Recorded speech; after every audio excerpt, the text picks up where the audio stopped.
Hello, everyone. Welcome back to the channel. Welcome to the round two preview of our game against Port Adelaide, our round two game against Port. In a way, I am none the wiser as to what Sunday afternoon holds for us. Both Port Adelaide and Essendon coming off a pretty big losses. Essendon is obviously much bigger. But I suspect, well, for me anyway, the expectation for both teams was around about the same. We're probably tipped to finish near each other on the ladder. So I don't know that anybody would have had Essendon tipped to win in the first round. But I dare say there are a lot who thought that Port Adelaide might win against Kangaroos. So to help me preview our game against Port and maybe brush over a couple of things from our Hawthorn game is my good friend Scooter from the Lunchtime Catchup Podcast. How are you, friend? Very good. I was the only one brave enough to come on to talk about the Hawthorn. I'm sure I was number 68 in the people who wanted to talk. No, I'm only kidding. No. I mean, but it's a lucky coincidence, I think, that you were lined up to do this preview with me, because you're also someone who has been a great support for me so far on this new journey of mine, and has kept me quite level-headed in terms of being a content creator in the space. And there are a few things that kind of hit me quite hard following the loss to Hawthorn, and a bit of the reaction from the Essendon fandom. And I was speaking to a friend who kind of said that, you know, content creators are sometimes seen as an extension of the club, and people angry at the club by extension are going to be angry at the content creators as well. And that kind of did put it into some perspective for me, but it was a bit of a shock to the system. So how have you kind of seen the fallout from our loss a few days ago? Yeah, I mean, it's been a big reaction. No doubt when you check, Facebook and social media and X and everything like that, it's been a really swift kind of bit of anger. Let's face it. A lot of commentary on the head coach. It's always a tricky one. Round one, it's always a very emotive kind of game or round. You're kind of nervous about how the year starts. There's a lot of emotion behind it. We have the added triple layer of Zach Merritt situation, playing one of what I would technically I say would be our greatest modern rival in the sense of last 30, 40 years of club, though they could argue the last 20 years it hasn't been a rivalry at all. So with that all encompassing and how it played out and how poor the performance was, and the midfield getting smashed, it all came together to a climactic kind of post reaction of. But the hard part is even as content creators, for me, I still have to dissect it as one game and look at it at the result and be very, very frustrated with it. But I also understand there's 22 rounds to go. You know, what can be improved? What are the areas we need to look at? So I think with us, it's a bit harder with us content creators because we can't sort of live in that anger for the next for the rest of the year, or because and the coaches at Essendon can't too, and the players can't too. It's a club that's got to quickly pick itself up, because some of the narrative, and I've seen it on X, some of the narrative is even with content creators like that. Oh, the preseason was a beat up, and people were really, and I try to inform people and say, the result doesn't change the fact that Matt Ennis put in a very heavy, high-intensity 2-hour kind of program for the guys that tried to match day conditions. It doesn't change the fact that they worked very hard on fast ball movement and areas of getting through zones and everything like that. That's still what people saw. That's how the players have, every time you hear a player talk, hey, we're working on this, we're, I think even just leading up to the week, there was 3 or 4 players. Hey, we've tried to work on transition D. We've tried to work on moving the ball faster. We've tried to get a lot fitter, which we have. All those things are still there of what they tried to do. The simple fact is none of it was really executed on what they were working on, and that's the mental part of why that happened is what they've really got to look at. Is there's no doubt there's going to have to be some inner talks about the system, and because there was at some points you could see in the second half they were trying to do a system of moving it faster, but that was more. And you would know this better than me because you were down at training. But I thought it was an over handball system they were trying to do. Like they were trying to do it, but they're almost trying to do it from all handball from 150 arc to the other 50 arc. Where the training that I did on the few occasions I did get to see, it was kind of handball, kick, handball, kick, and that balance wasn't there. Like the kick had. So when you looked at the stats and saw how many times we handballed to how many times we kick, compared to Hawthorn, who had 125 more kicks and we had 12 more kicks, our balance was out of whack even when we tried to do a little bit of the aggressive ball movement. Even that system itself they were working on, I felt they got it wrong. So it leads to a very, I'm sure, confused coach's face that we clearly saw on the presser of a bit of shock about, okay, you could clearly feel in his face, that's not what we worked on, and that's what they've got to work on, and have kind of some chats before they play Port Adelaide, which we'll talk about. But so look, the reaction is valid in the sense of being very disappointed in what you saw, because that's 40 shots on goal by the opposition. They didn't kick straight and scored 145 points. So I personally see it as like a 170-point game. So So to me, it had a replica of a little bit round 2 Adelaide at the G, where Adelaide scored 160 odd, and we were kind of. It felt like we were witches' hats, and felt like it was very easy for Hawthorn just to dissect us. So that's in some ways, if I'd rather it happen round 1 if it's going to happen, and shake things up and really discuss internally what's went wrong. But this is a real big test for Andy McGrath. I mean, what a hard first game for him to be the captain of. So it's a good time for him to assert his leadership with the playing group, because there were some efforts and non-chasing and non-awareness, I'll say, of their surroundings, of just being switched on, that they've got to address as players. And then I think the coaches also have to address, what are we falling short on? Like, why are we saying in the post game that we felt they were well prepared, but yet that was the outcome? Because that's such a polarizing view of saying we felt they were really well prepared, and then the output is of a team that looked very much the opposite. So I hope that makes sense. I'm personally not going, as much as I was really upset, and I'll be honest, I was really filthy with that performance because I hate Hawthorn, and that's just reality. And there's that emotion to it, and with Mitchell and Merritt and all that. So I was very, very I hated that round. I hated that game with a passion. I still think let's just give this team, who have had 20 debutants in a very short amount of time, had a massive overhaul of the list.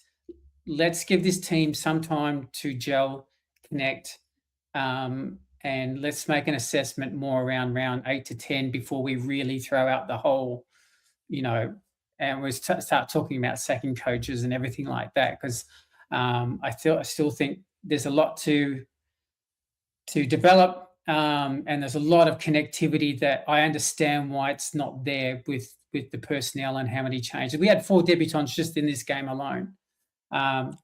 We had Parrish come in, who'd never played hardly with Caldwell for a year or so. Langford hadn't hardly played with a forward group. Reid hardly had to play with a defensive group. So it's not just the young players. It's all around. Fiorini on a wing hadn't played. So it's all around. There's new. there's new people everywhere. So I'm going to try and stay as calm as I can, but there needs to be a response as well. And for me, it's a bit more attitude. I understand there might be some connection problems, but I want to see an intensity because I don't know about you, Fiona, I felt we were a bit passive and a bit nice for such a game and emotion around it. I just didn't feel outside of Dyson Sharp. I didn't feel like I didn't feel the Durham and Caldwell anger, like the Aggression. I just didn't feel it across the ground. I thought we were passive. I thought we were very reactive. And that's where I go, no, come on, you've got to represent the club better than that. Let's bring it to Port and show members that was a little bit of a one-off, and you have done a big preseason, and here's some evidence of it. Yeah, I mean, you summed that up so well, Scoot. I just quickly, and I won't harp on this, but in terms of the anger, yeah, absolutely valuable. I was dirty, you were dirty. I've been feeling flat for 2 days. Like I'm Oh, only so now hot. coming out of my back cave. But I think what kind of, and it wasn't personally directed at me, but it was the insinuation that uh the content that track watchers and content creators have put out in the preseason was clickbaity, and it was deception, and that really got to me because that is the furthest from who I am as a person. I couldn't care if one person watches this. I am Yeah, doing this because I love it and enjoy it. It is not who I am. I and coupled with the fact that I did my best across the entire preseason to actually actively not glaze the club yeah, and the players and to report it as I saw it. I can't remember the amount of times I prefaced every video I did with, "This is Essendon v Essendon, they are playing each other, so of course we don't know if it's gonna translate." In the yeah, first half, and not to mention a lot of what I was reporting on and seeing was working on ball movement and working on yeah, the offensive ball movement, which we saw improvements of. And you're right, it's a really good observation. In my last training report on that last day of training, they did this drill for, I don't know, 15 minutes. I didn't count, but it felt like a long time where they could not they weren't allowed to kick it until they got to a halfway point, and then they had to kick it in the last little bit. So you know how you said from arc to arc, we over yeah, handball, we tried to handball the entire way. That wasn't the idea. That's not what they yeah. practice. It was handball to get out of that initial pressure, initial Yeah, clear. congestion. Yeah, But then you get territory the rest of the way. So it disallows the Hawthorn midfielders the time. You can't they can't outrun a kick. So if you get to the halfway point, the center of the ground, you kick it so that the midfield Hawks midfielders can't then be spares and disrupt the entry into the 50 or be extras and, you know, make an outnumber for our forwards, and we didn't see that. Now, is that disconnect? Is that being overawed by the situation? Is that being uh getting nervous because we're trailing on the scoreboard, the pressure from the crowd? Is that, like, yeah, is there an element of getting overawed by the occasion? Some of that lack of aggression from Colwell and Durham. Did they overplay this game in the week lead up, in the moments leading up, and then come game day they didn't have it? Because you're right. Aside from Sharp, and I know Archer May didn't have the best game, but did you see when Sicily threw Huss to the ground? Archer May was oh standing in yeah. the square. He bolted. He was seeing red in his eyes. That was Mm. the kind of aggression that I love to see. So whilst he didn't have a great game and didn't have a, you know, a great game along with Peter Wright and the other forwards, that was the kind of aggression that I wanted to see from a lot of the players that we just didn't. So anyway, I'll shut up about the content, all the content creation, and I'll move on to, I guess, the game. And by game, I mean the Port game coming up. So let's start with a bit of a temperature check. We've kind of touched on it a little bit, but in terms of one thing, give me one thing that you think really worked really well. And I don't know that we have to go over what didn't work. I think that's pretty obvious, isn't it?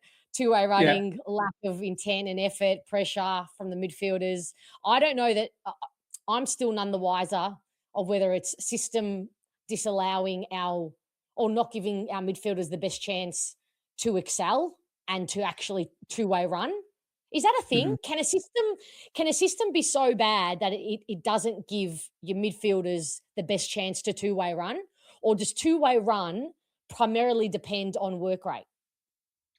Well, they do have a problem of too many midfielders are running too much forward of the ball.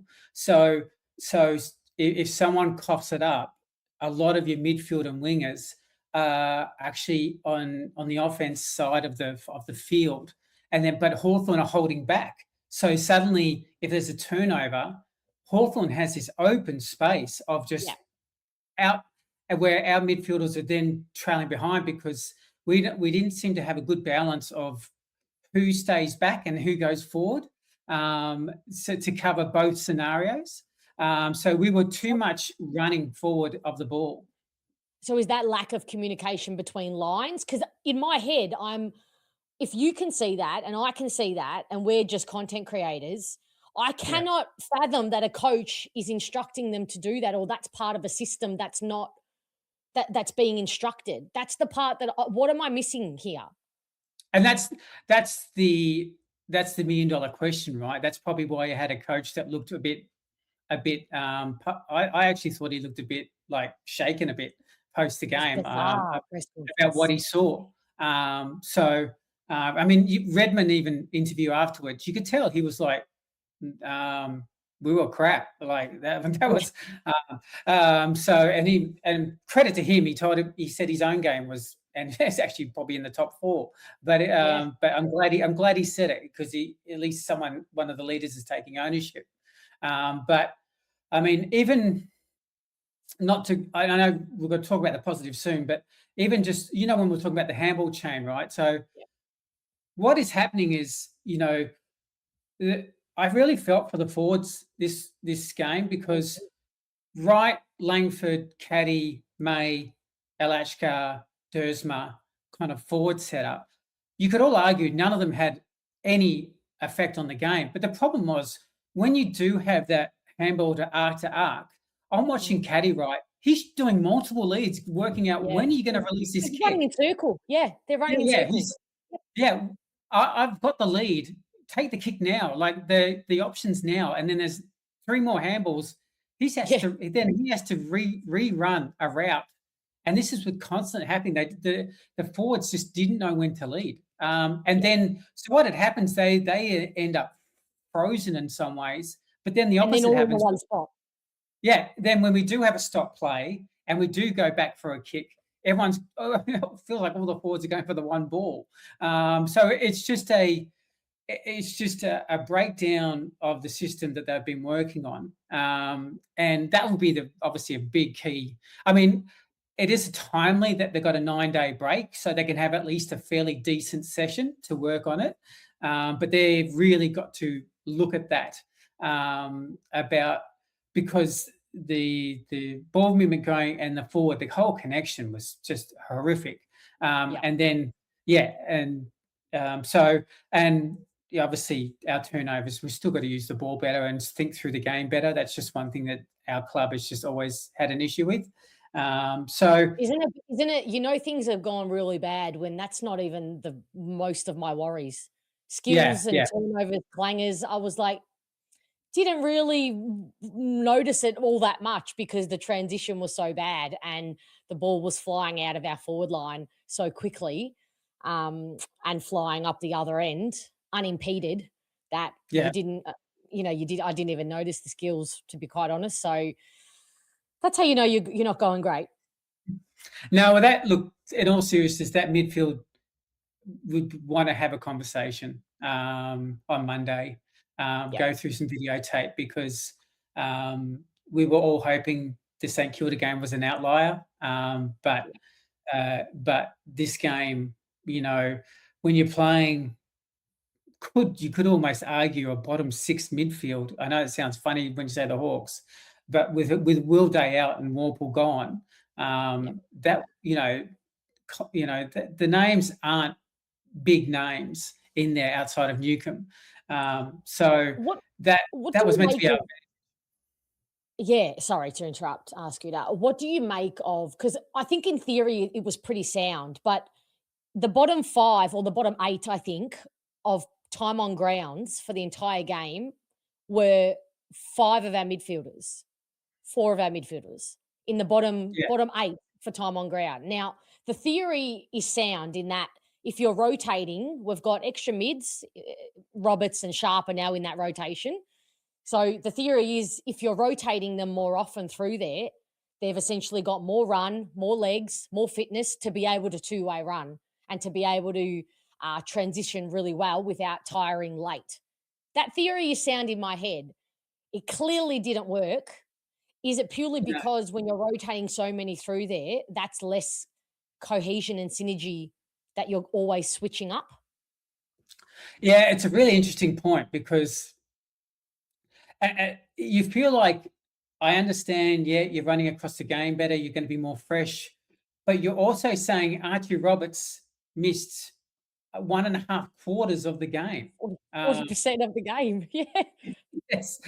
So you don't have Archie Roberts for a big chunk of the game. Like Dyson Sharp played 58% of the game, almost just half the game. Parrish played 69% of the game, so he's missed just over a quarter. Mm, And they're big chunks of time. Now, yeah. Parrish is more I understand, just coming back from where he's come from. I understand that True. part a bit more. But even Cobble Durham, both 72%. That's a so nearly everyone's missed a quarter, really, Mm. of footy Outside of merit. Every move. outside of merit. So yeah, it's an interesting one, and how does that affect the continuity?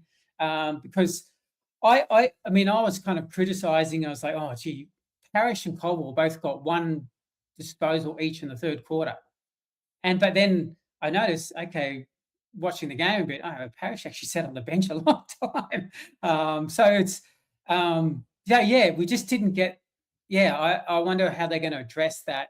I think I don't mind the idea of adding rotations, but is the adding rotation is them going to half forward rather than the bench for say another 10-15%. So they're on the ground. Like if I'm Sarah Durham, I'm not playing 70%.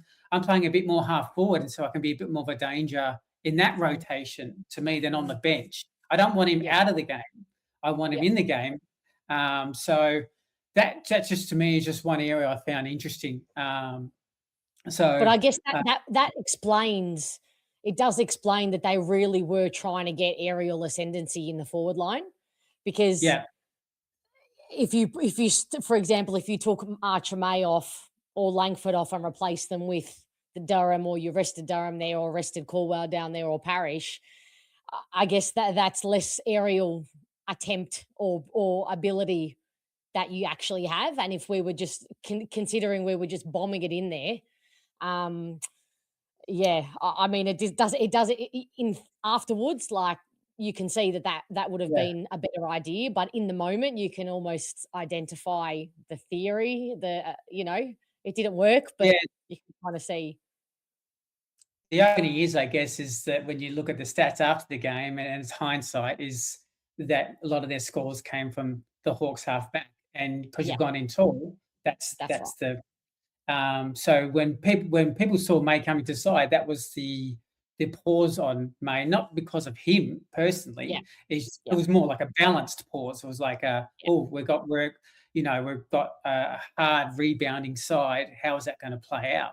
yeah, And it didn't play out overly well. And like again, I strictly say that's nothing to do with Archer May. He was probably one of those that was competing pretty hard yeah, against a bad connection between the mid and forwards, but structurally in the balance of the side, we were desperately needing another small forward in that team.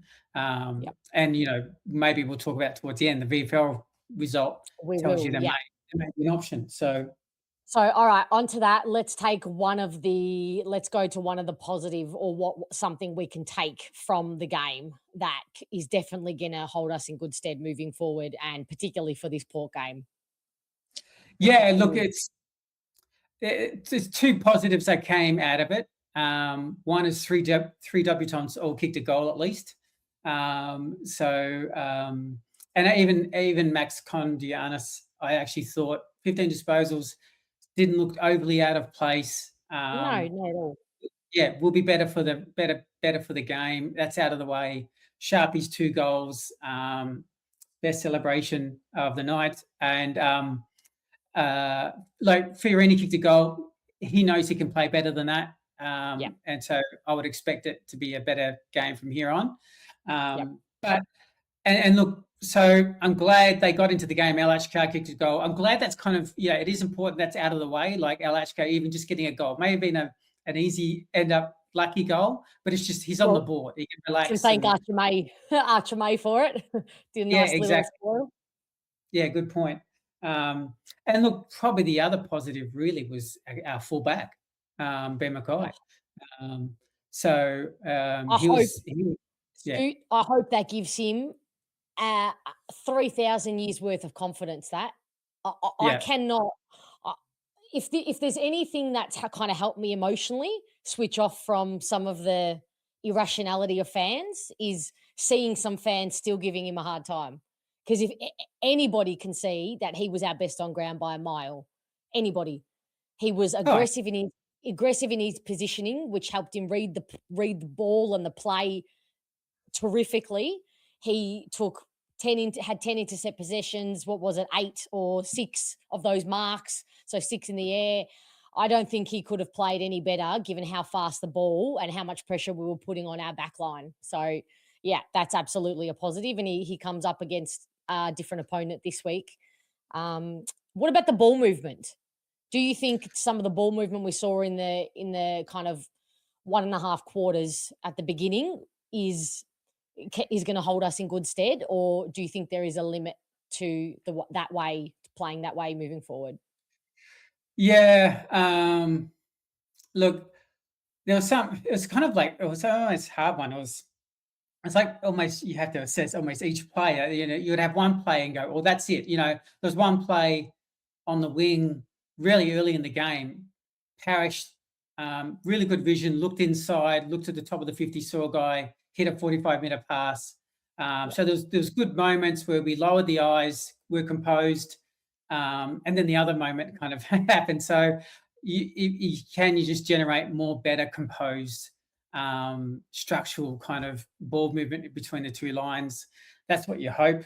yeah, But it's hard for me to say it was a positive. It was just there was just signs of some good moments, yeah. but still, yeah, I probably do think of it.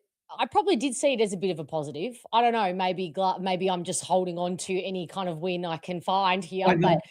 I thought some of the ball movement Yeah, and some of the quick handball and overlap handball that we had at times looked really, really strong and really good. And I thought we nailed short, quick handballs and had a support moving up the ground. And yeah, some of Parrish and Merritt's lowering of the eyes going into 50 was good. And there was you could see like signs of what it could be. It was just happened too little, I guess. And as soon as the Hawks turned up the pressure, and that's why I ask if you think it's going to hold up moving forward, because as soon as the Hawks turned up the pressure and closed in yeah, on our space, that's when it all fell apart. And not only did we lose the ability to actually generate that run, or probably lost some confidence to actually do it as well. It wasn't until the yeah, third quarter that we actually tried again through Redmond from the back line. But that's when I started to question whether the coach has a plan B. So when the Hawks started to take pressure. Yeah, just a plethora of uncontested possession, uncontested marks, like at that point, you gotta in my head, you gotta implore them to tighten up, to go one on one, to defend one on one, to I don't know. Is that an irrational thought to have? Or simplistic, I'll say. Is that too simplistic to think you've gotta make quick decisions and just make the man up, maybe a bit more one on one than zone defense? yeah. It's like it's a really tricky one. I always debate this in my head because I think the situation is if you're a top 8 team, you make the adjustment, right? Yeah, And I think sometimes when you're a young developing team and you're just trying to develop a system, some coaches, and it's not just Brad Scott, I think North Melbourne do it too, and a few others. and West Coast have, some coaches still want to push your system, and if the byproduct might be a bigger loss, but Good point. they're trying to develop the overall system still, and I feel like that's what they're trying to do. So I know people saying Scott's got no plan B, and I still think that's a jury out to when he has an experienced team that's played for 2 or 3 years, like Hawthorn has. I think the message still is we still want to work on our fundamental system that we need to nail down and keep pushing through it. So it can be a danger sometimes when you just change everything at halftime. We'll just go man on man, but we have whatever we learnt with that. We may only lose the game by 48 points. Yeah, so you save the scoreboard a bit, but you don't actually learn as much. Yeah, when in reality, I mean, you even heard from the president, right, that we may have a tough year. I mean, he was kind of insinuating there may be and that's maybe what the energy is like, yeah, we're going to have to go through some pains to learn the system we want. So that's how I kind of feel like maybe how Brad's thinking of it, and why you don't see too many adjustments. Do you know another thing that just dawned on me that I haven't actually brought up I didn't bring it up on the fan cams or the review, is that, when people say, oh, Adam Uze is already ahead of Essendon, Sam Mitchell is ahead of everyone, and he's only been there 5 years. I guess we have to ask as well, but firstly, how good was already their culture and their foundation and their system when the coaches actually came in the door? Secondly, how many years were those players the same players at the club when they took over? How many new players have actually been embedded in that system as well? Because the Hawthorn had 2 whole years more of experience. I watched Jack Gunston very closely, and his synergy in that forward line with some of the players he's been down there for such a long time. It was, and again, that back line as well. Like they are a well-oiled machine. They just know how each other moves, and we are the absolute opposite of that. If there is an opposite to like night and day, that is where we sit, and that is cohesion. I don't know. It just occurred to me, but anyway, let's move on to the second segment, a magnet mix. Let's talk about obviously we're doing this show prior to team selection Thursday night. So let's talk about possible ins, possible outs. We have the beauty that you attended the VFL practice match, the last VFL practice match on Saturday. So you will give me some insight into who you think could come in, having seen them fresh. We didn't get any injuries, which is a fantastic. We have to be grateful for in this after what we went through last year. So tick for that. Yeah. Hopefully we'll be getting one back from injury in terms of Kako. So for me, that's an immediate in. I'll start off Kako in, Archer May out. Yep. What else do you think we could do, if anything? Yeah, look, I think there'll be 4 names mentioned as possible ins. It'll be Kako, the obvious one. So then you got Jay Gresham kicking 5 goals, and probably would have had, my guess, around 20 disposals. So he's had a big game. They have to have that decision around, with Kako coming in, do they want then 3 small forwards? So it'll be more a structural decision rather than form, maybe with Gresham. Or I would be surprised if they dropped an Elachka, because I think that would be, I wouldn't want someone to debut and then get dropped the next week. I'm a bit old-fashioned that way. I don't think you'd do that to someone, especially when the whole narrative has been his connection with Kako. So that's the key. Yeah. So I think, well, let's see it. It would be silly to drop him now, because now he's got the person that you've been training all preseason with, building that connection. So there's a real world where Gresham kicks 5 goals and 20 disposals, but he still may not come in because you've actually got your 2 smalls, and they may feel like that's an adjustment that they want. But the only thing they may change their mind if they want Kako to run through the midfield a little bit more to break up the speed, because we did look a bit slow at times. And so do you want another small forward behind that helps out? So I'm sure they'll have that kind of discussion. I think El Houli off half back, I thought he had a really good game in the VFL. How was Uh, his, disposal? We know that his run and rebound is brilliant. He is brave and takes the game on. Fantastic. How was that next piece of the puzzle for him? Yeah, look, it was very solid the first 2 to 3 quarters. I think his last quarter, I don't know if it was fatigue or not, but he had 1 or 2 clangers, Yep, but overall, if I yep, was looking at it, I'd say, no, it was a pretty impressive game. good. Um, That's great. and he was really daring, he was breaking the lines, but I did notice he was just out of visual to that he was looking up better when running at pace. He was looking up the Great, field a bit better. great. So he was looking at what options he has. So obviously they've been discussing that with him. So he's definitely an option whether you want a prior coming out of half back, if you want to generate maybe more pace coming off half back, having a bit Well, more run, or he even wing.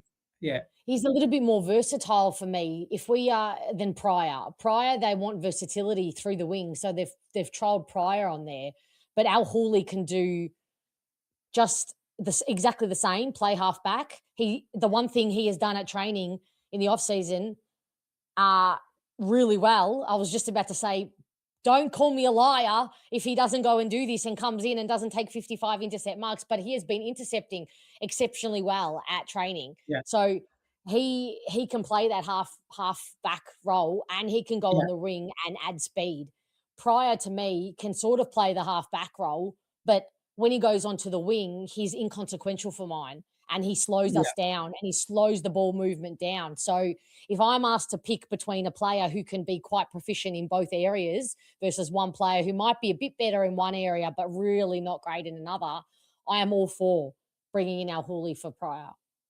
Yeah, I mean, I actually like the idea of an El Hooley, Zach Johnson, and Condianis sometimes. I think that's quite an Quick, aggressive half back line at times, and then having Kako at half forward. And I think yeah, just even an El Hooley Kako ins just gives you a bit more buzz and a bit more energy and a bit true, more run. true. Um, and look, the last player is Elijah Sardis. So um, let I'm going to talk a bit about Elijah, right? So that for me was the best game I've personally seen him play on the Wow. weekend. I thought it was I think it was a better rounded game for him because he actually did apply quite a bit of tackling pressure and in the clinches. Mhm. Um, but his clearance work just was unbelievably elite. He actually had a great connection with Vigo. But one thing I really liked was he at times, several times, had really good composure in traffic. Really was assessing where to kick it and actually getting the kick and getting it done. So Mm, um, I really liked the fact that, to me, visually, he had a lot more kicks than handballs, which tells me his mental space is that now he's very comfortable in addressing now kicking the ball as a primary kind of weapon, where he was very handball-esque in previous years because you could tell he was thinking about his kicking, and handball got me in less danger. Where this one, he was very pro kicking, hitting quite a number of targets, and it's just coming off the boot better. So he's really an intriguing piece if that kind of form continues because I mean, you could argue he actually could be the best clearance player at centre bounce clearances and stoppages at the club.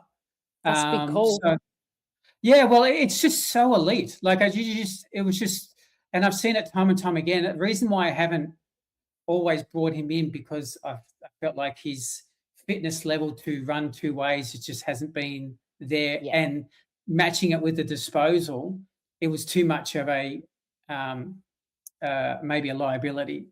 yeah. But I thought his running was quite good. Playing devil's And just advocate, playing devil's yep. advocate, if does Elijah Sardis being in add to the two-way transition running issue that we so clearly had on Friday night?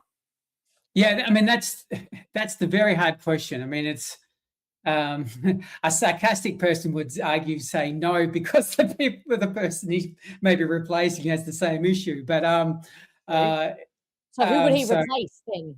Would it be yeah, Sharp? and that's the look. The number one reason why he may not come in reality, is that Scott's not going to drop Durham, Colwell, Merritt, Yeah, Parrish um, combination, and Roberts too. Um, yeah, if you wanted to move Roberts to half back, that's the only scenario yes. I can see. If they And wanted to just I guess you play him like you did the mids. You play him 60% of the time, 58% of the time. yeah, exactly. Um, And I think he would actually be very good at that, because he would run across the ground for most of the game quite well. mhm. Um, I think he has worked on his tackling and his pressure. Um, Look, there's always going to be a part there that, concentrating on where his man is sometimes, but I think that's a bit of a cultural thing amongst the whole midfield group. That's the Um, biggest thing. His tackling has yeah, been fantastic at training, fantastic. It's the yeah, concentration. Every time I felt like I looked up or looked at him or eyeballed him, he looked like he had no awareness, no spatial awareness of where his opponent is, who he yeah, was supposed to be watching on transition, and that is the only thing. I said in the last time I spoke about him, I said, "Get out of your head that he's a bad kick, that he's got a bad kick on him anymore. That is no longer the issue for him. No longer. There is the clear reason was just that spatial awareness that I was just worried yeah. about. But I'm glad to hear that um, you saw like slight improvements on that. Yeah, he just had improvement. He had improvement just in. I actually felt he had improvement just in general attitude, and just small things at quarter time. Um, he was just, kind of put his arm around Roby. I'm right there, like a meter and a half behind them, because in the VFL you can go right up to them basically and hear everything. And he's talking about stoppage work and stoppage craft, and he could argue that Roby's a competitive for one of his spots and some, maybe in the future. But I like the fact that he was doing that and trying to develop him, because I have no issue with that. Because he actually is quite elite at that, what he was telling him how to position himself at stoppages and so Yeah. I, I like that fact. I just thought he had a good attitude all day. I thought he was working really hard. Um, he ran Is this himself his to the fourth? Is this his fourth year? Third year? What year are we fourth. in? We're in Yeah. his fourth year. Okay. Yeah, yeah, he's been there for a while. So yeah, it's look. I don't think he's going to come in unless they move Roberts to half back. But I Yeah. still believe that if we do get an injury, or say in a month's time the group is not performing still, I actually think you have to have a look at this guy before you may lose him, to know what you've got. You've got to make a list management decision in a developing year. Mm. I think you really need to find out what you've got, because I would be horrified if he went to another club and then suddenly I'm seeing him having 10 clearances and 30 possessions and using the ball well. And Um, win a Brownlow one day. That is such an yeah, Essendon thing. Why is that such an Essendon thing? Oh God. but no, it was honestly, it was just a terrific game from him. Good. And it was to give context. I know it was a practice game, but it was the last practice game, and you could tell it was North Melbourne actually went at it quite hard. So that Yeah. wasn't like it felt like a proper VFL game. It was, there's a lot of heavy hits in this game. Good. So yeah, he was clearly the best midfielder on the park by a country mile. So yeah, it's just whether what the coaches think now, really. Yeah. Well, that's good. Some good insight. We wait and see on what happens with team selection, but I think one that we know for sure, if Kako is fit and healthy, he is the definite in. So, all right, Yeah, let's head over to the Know the Enemy segment. Let's talk a bit about Port. They obviously had a 46-point loss to the yeah, Kangaroos on Sunday at Marvel. They are also on the rebound, needing to respond. Unlike our game, I think a lot would have thought Port Adelaide to be the winner of that game, or a very good chance to beat um, Kangaroos, despite, you know, people saying the Kangaroos possibly have improved. But what what do they do well, and what are their vulnerabilities in your eyes? Well, Yeah, I like mean, they in some ways had almost a representation of us because Butters had a quiet one, Rosie had a quiet one, Horn could not get their Francis. hands on the ball. Yeah. So what makes the game so intriguing is two midfielders who's probably going to get a rocket from their coach, Good and point.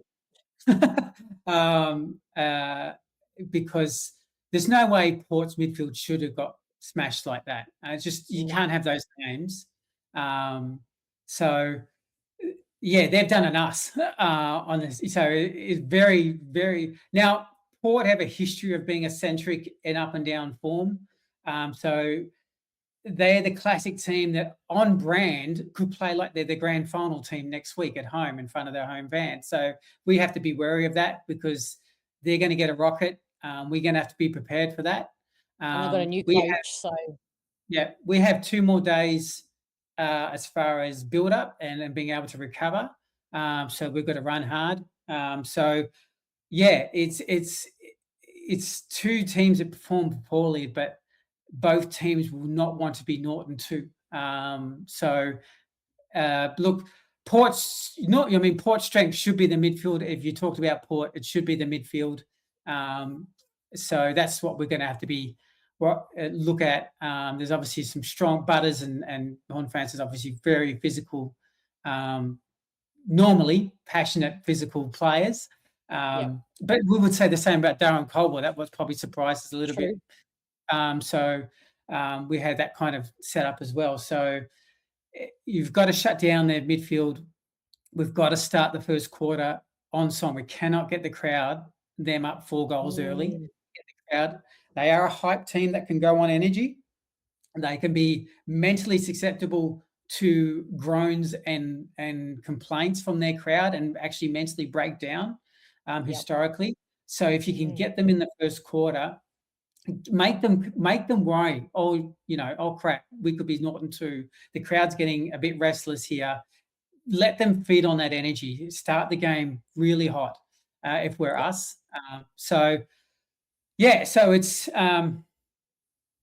I mean, they've obviously got some decent half forward and forwards. I actually thought in the game their back line looked really shaky. They looked Yeah, incredibly shaky coming out of the D50. They turned it over, and granted, North put quite a bit of pressure at that half forward mark, and I think if we need to be doing the same, and in a way, you know, it's hard not to have the temptation to push numbers up because and to prey on that vulnerability.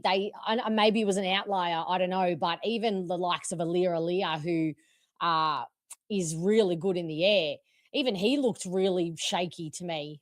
I don't know, maybe yeah, first round jitters, but they did not exit their forward 50 with any kind of confidence at all. It looked like they were expecting or being really tentative and were taking the safe option, which then just allowed Kangaroos to really close space really quickly. And granted, Kangaroos were working, and that's it's all about work rate. The Kangaroos were so up for the contest on Sunday yeah, that they were preying on any yeah, any half miss kick, and they turned it over and then capitalized most of the time. So I think if we can get it down there, and if praying that we have a little bit more ground level presence in Kako and Haas, and in to your point before, I honestly wouldn't be against a third small, to be quite honest, if the ball is going to be coming to ground more than we're going to be marking it.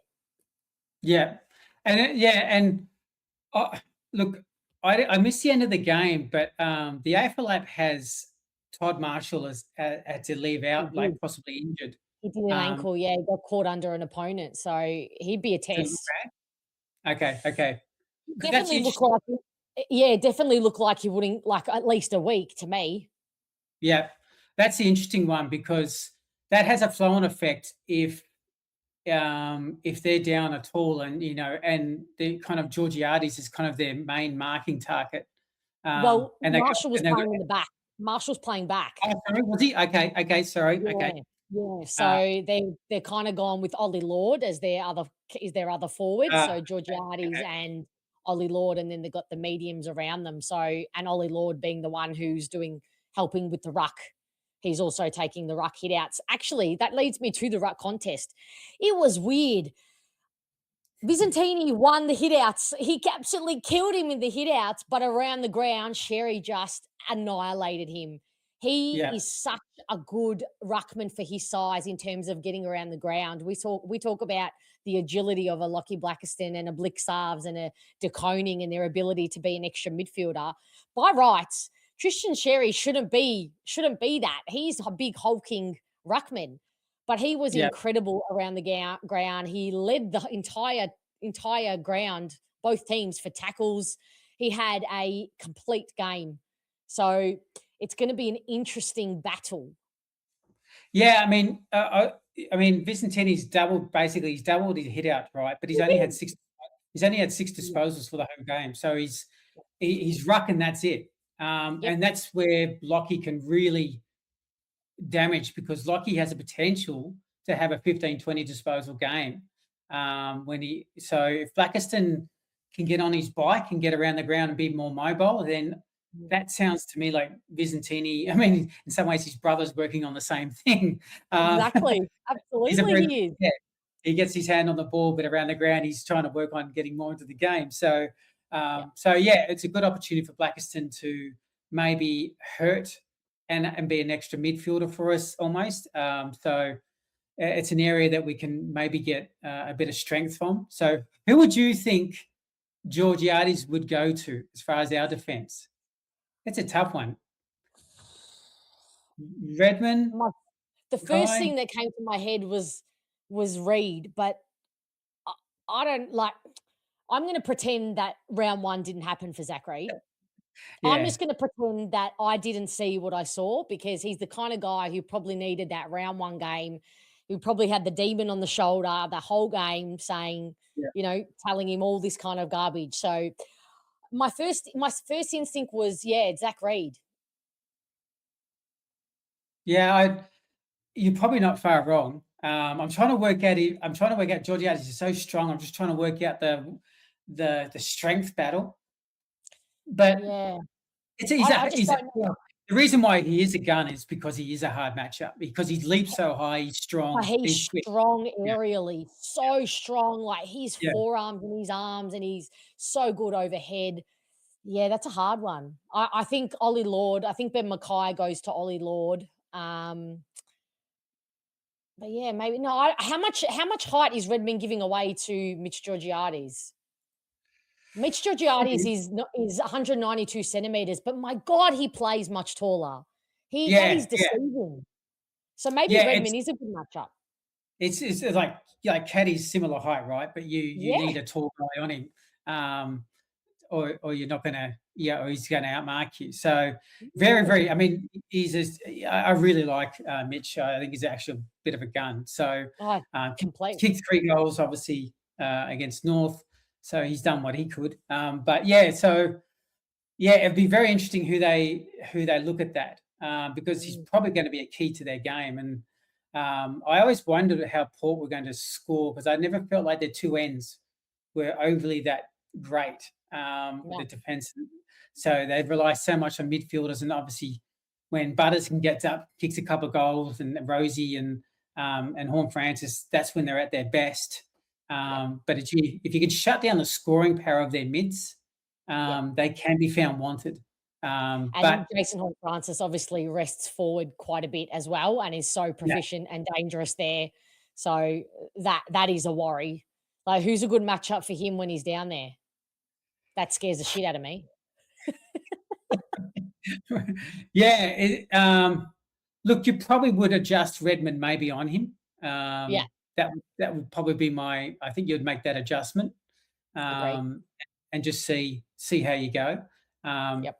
'Cause I think Redders will probably get him a little bit on height, but yeah, that's probably the adjustment you would make because you're not going to have Kondo, you're not going to have obviously Johnson, or Yeah, no. Hell no. yeah, they're going to have Yeah, too, I'm just too much strength. Yeah, yeah, so I don't like it, but it's all we've got. So I think, yeah, I think you're right in that. All right. Well, win it out of the middle, win it in the guts, and then we don't have to worry about it, right? So Let's go to a bold call. I'm going to give you a call, and you're going to tell me if it's an overreaction or fair. Mhm. The one I've got for you this week is this game is already close or is already a must win for Essendon.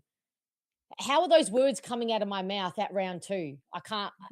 Anyway, overreaction or fair? It is already a must win for Essendon, for Brad Scott to keep his job, for the sky not to fall, for all of the Yeah, above.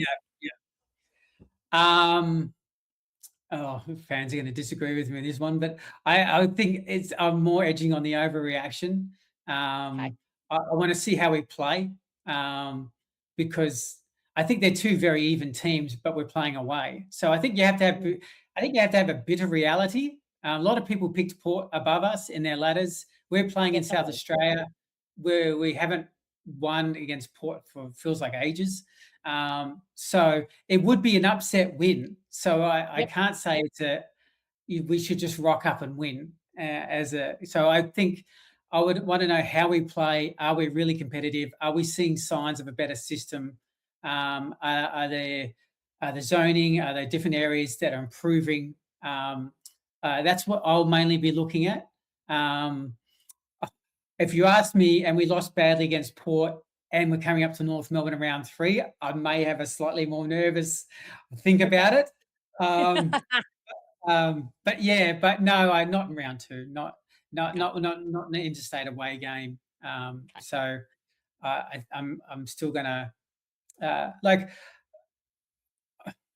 it's it's really hard to say these things because people keep saying it's excuses, but I we know. are like there's a reason why Sam Mitchell, when he got a new team in first year, they were terrible. Like there's just True. and I know Brad Scott's it's his fourth year, but because He had more work to do. He had more yeah, work to do on the culture and the rot that was embedded in the behind the yeah, scenes at the Essendon Football Club. Sam Mitchell didn't have to do that. Sam Mitchell was coming off a Alistair yeah, Clarkson era of success. a built culture, Success a built was system. embedded in the Yeah, walls at that place. yeah. They don't know what the rot that and the work that's had to be done at Essendon. No, we don't have premiership players like Gunston and these guys that say, "Hey, this is how it's done."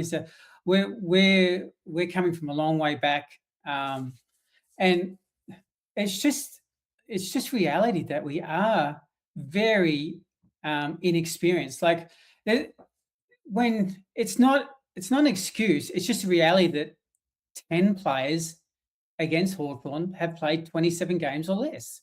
It's Yep. just that's almost half the team. That's an incredible amount of inexperience to play the Hawthorn Football Club, who basically haven't had a debutant in 18 months.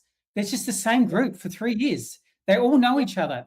You could see it. It was a clearly, you could see guys who were running 30 seconds before the play had happened because they knew what down the line was going to happen. They were already proactive in their mindset, in their mentality. They knew what the system was.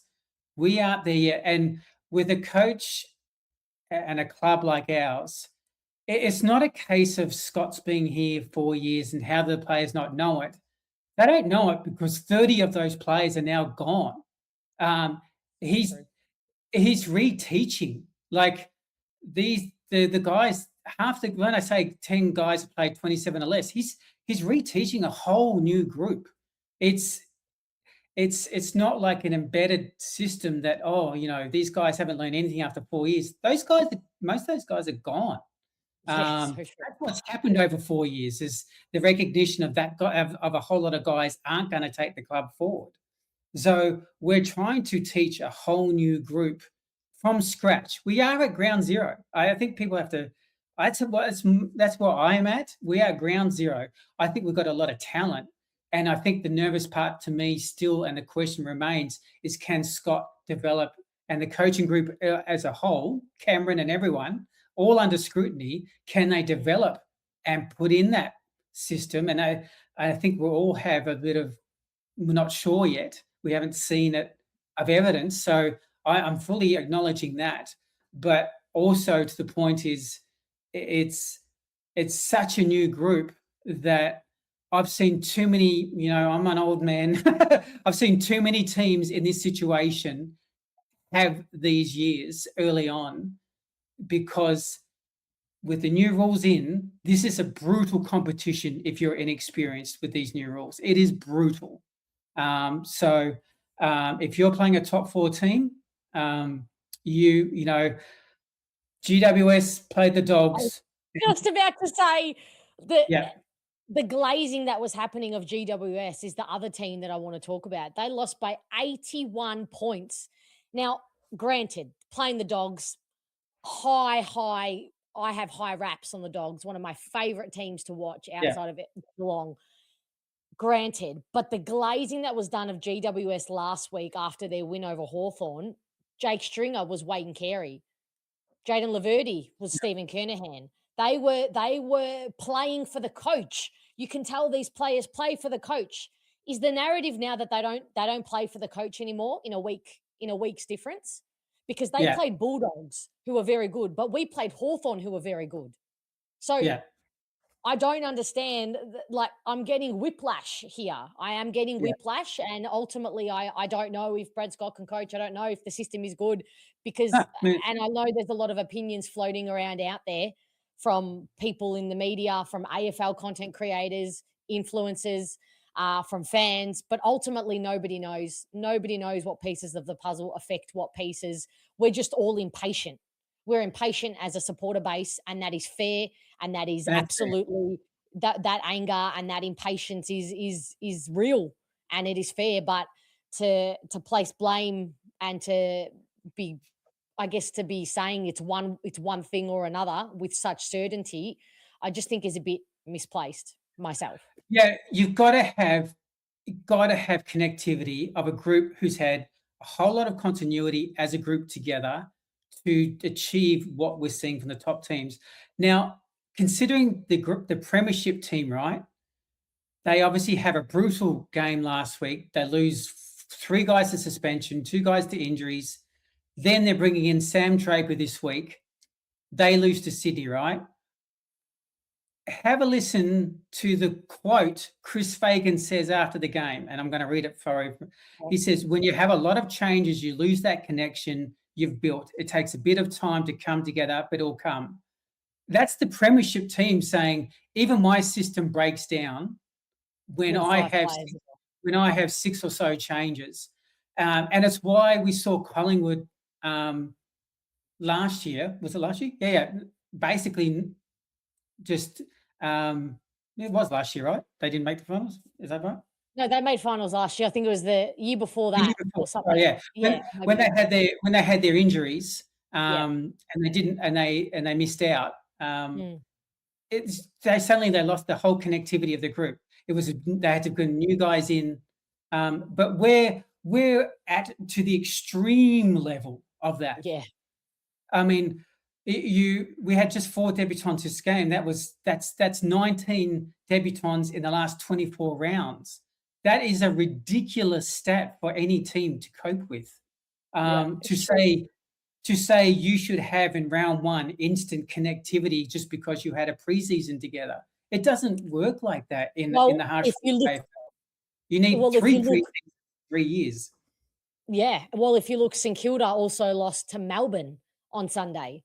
They brought in 3 new p 4? Yeah, 4 new players, Ryan, Yeah, they're DeConey, Norton too. Silvani, Flanders. They're now Yeah, they started the season 2-0, but the yeah, glazing of Ross Lyon in the off-season. Now, there was always yeah, a question mark of whether 4 new players in a new system was gonna take time. Most have tipped Melbourne to finish bottom 4, or a lot of people have tipped Melbourne to finish bottom 4, but yeah. they scored 120 against St Kilda, who are now started the season 0-2.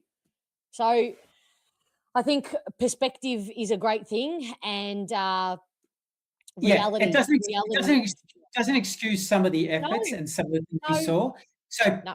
I for your comment section and fan base, please understand that I'm Yeah, still very, very upset with yeah, some of the things I saw. It doesn't excuse that. But there's gonna be some games where the effort is there, we're trying, and sometimes the connection's gonna break down. because we just don't have a group that's played enough together to know all the intricate, nuanced things that of each player, how they move left, how they move right, how So we don't have that Instinctively. yet. Yeah, Yeah. instinctively. Yeah, so Yeah. that's a critical part to AFL, and we haven't got that yet. Yeah. Well said, Scoot. All right. Last round, last segment. Predictions. I need a margin. I need a best on ground and a first scorer from you. What have you got? Anyway, I've got to go. So no, If you want an uh, invite back to Bomber Banter, Scott, hit me. um, okay. Oh, generally, I think this is going to be a really close one. I'm trying to work out who's going to get on top. I'm going to go Port by 8 points. I think it's going to Oh, be. that's going I to be think it's. painful. Yeah, I know. I think it's going to be a hard fought game. Um, I just, I said this prior to the Hawthorn game. We speak quite a lot, but Yep. I said I don't. I'm still concerned about us putting the scoreboard on to win games. With the lack of connection I'm seeing between the forwards and mids, it has to go to such a different level um, that I'm still worried about the actual scoring part. I mean, the 80, yeah, we scored 80 points, but let's face it, there was about 5 goals in Junk junk time. Yeah, Yep. like, Like, as far as I'm concerned, you know how much I love him, but Peter Wright's goal doesn't exist. Like that yeah, is he scored 0 goals, literally. bottom Uh, snapshot. Yeah, I watched every game across the round 1 and round 0, maybe I missed 1 or 2. No forward line had the congestion that we had. No forward line had the yeah, consistent congestion across the entire game like we did. I mean, no space, no separation, and that's because, as we've already said throughout this entire preview, because we know why that happened. We've talked about it, but that just goes to your point of how are we actually going to score if it's not through the midfielders. I have no confidence in our ability to lower our eyes, find space, hit targets, and give our forwards the opportunity outside of erratic, chaotic ground ball that maybe Huss can scoop on, Kako can scoop yeah, on. That's the only way I can see us scoring. I don't give us any chance of giving our forwards chances to mark the ball, unfortunately. So, all right, yeah. that's your prediction. Who are you going best on ground? Is it on an overall lens or an Yep, Essendon lens? Overall overall. lens. Um, I don't like the fact that Zach Butters had a poor game today. Yeah. Probably not gonna um, do that in front of a home crowd either. no, because they're going to get a bit of a rollicking. And look, as we cop it, but they lost to North Melbourne by 7 or Yeah. 8 goals, right? Their fan base is just as crazy as us. So they're going to cop it in their media, local media. Mm. Um, so new coach, he'll be very much under pressure. So Do you think he'll if be I'm under thinking, pressure? I don't think Josh Carr is under pressure well, as a new coach. I reckon he gets a freebie.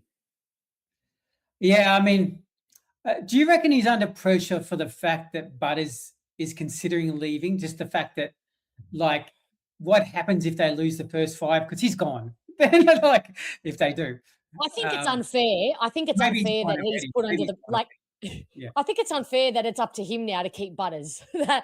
prove to Yeah. Butters Okay. why he should Yeah. stay. But I Yeah. mean, fans are irrational sometimes, so maybe. Yeah. Yeah. It's. I always wonder, like, do they get nervous because they don't get the new coach bounce? Like, obviously, Melbourne had the new coach bounce today. They all came They out did. fired up. Yep. And then I'm always nervous when sometimes you're the opposite happens and you get thrashed by a supposedly bottom four team. Yeah. Yeah, it'd be just an awkward feel. Yes. Yeah, I can sorry about your first game, guest coach. Yeah, yeah, For yeah. this. Yep. So yeah, look, I'll go with a Butters, Okay. probably BOG. Just the way we haven't handled midfields at the moment.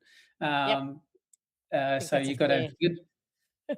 So yeah, but And first goal scorer.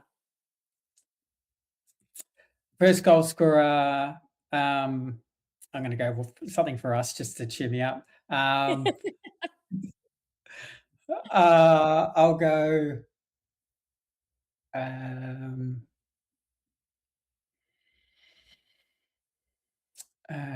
Let's see. I'll go Cole Langford.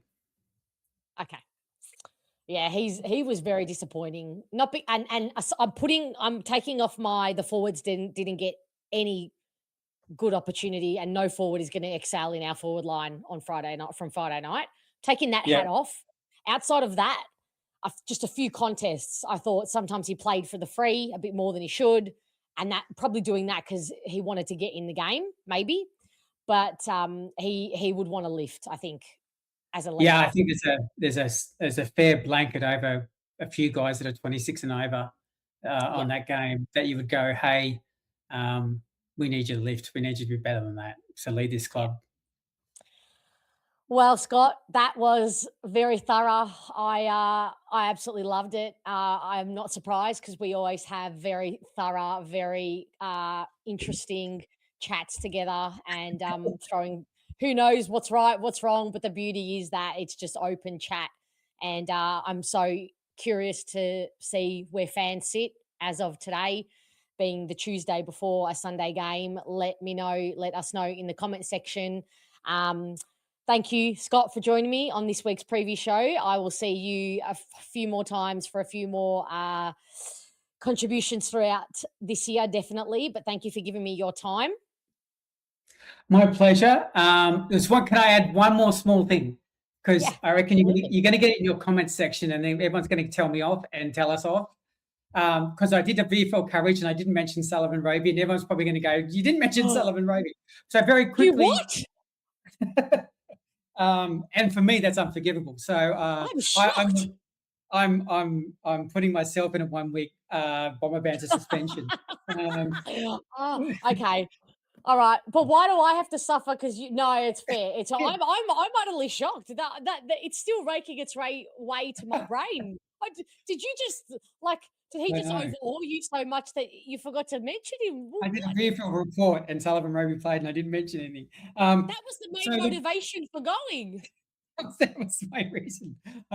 Just quickly, played How do well. you? 2.5 quarters, maybe 2 and 3.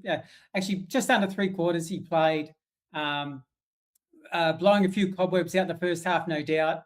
But to my calculation, had about 17, 18 disposals in just under 3 quarters. Rotated between midfield and half forward. What I did like is after half time, probably played the first half a bit more mid. But then after half time, he moved a more permanent kind of half forward. And he actually just clicked into a bit of a groove. And I was suddenly starting, he almost like the last 10 minutes before he had to got taken off just from the mat, obviously he was on a minute playing, Yeah, and then it was a strict rule, he goes off and that's it for the game. That last 10 minutes before he came off, he had like 6 or 7 disposals, had a shot on goal, and you could just tell he was just starting to click. He's probably the most frustrated he's ever coming off because he's like, I'm just finding my groove. But no, there was enough to like. Took some really nice marks. Did a really lovely run around the wing. He grabbed the ball once. Ran, handballed over the top, just continued running, got the handball back, went around a guy, and then did a 40-meter banana snap pass and hit a guy on the chest. And I was like, okay, well, that's good. So yeah, he did. Yeah, it's one out, it's out of the way. Any sort of rustiness, he can just keep building up. You can tell he's got 2 or 3 weeks more fitness to go, but Yep. but So realistically, just quickly, realistically, what do you think the timeline could look like from here? How many more full or managed minutes VFL games does he need before he's in serious contention of playing a game? my gut feel is 3 to 4 weeks. Okay. So everyone's probably going to yell at Anzac Day, but yeah, Well, but probably the timing does coincide. if it was Kevin Sheedy, I know who would be coming on, but yeah, it's probably 3 or 4 weeks, just getting the groove. But I mean, if that's the worst, and he's got 7 disposals and a shot on goal in just under 3/4, you're looking pretty good anyway. So it was a positive. Got through the game fine, and bring on next week. Brilliant. Thank you so much, Scott. I will talk to you throughout the week. But Bomber Banter viewers, thank you so much for all your support. Please like and subscribe. It helps the channel so very much. Thank you to the members. If you do want to become a member, link below. And I guess I will see you Thursday night for team selection show. I believe 6:30. I'll start that again. I think. Is there a game? Yeah, there's a game. I think Thursday night again. I think we're opening the season with Thursday night games. But anyway, we'll start 6:30. We'll go 6:30, and I will see you all then.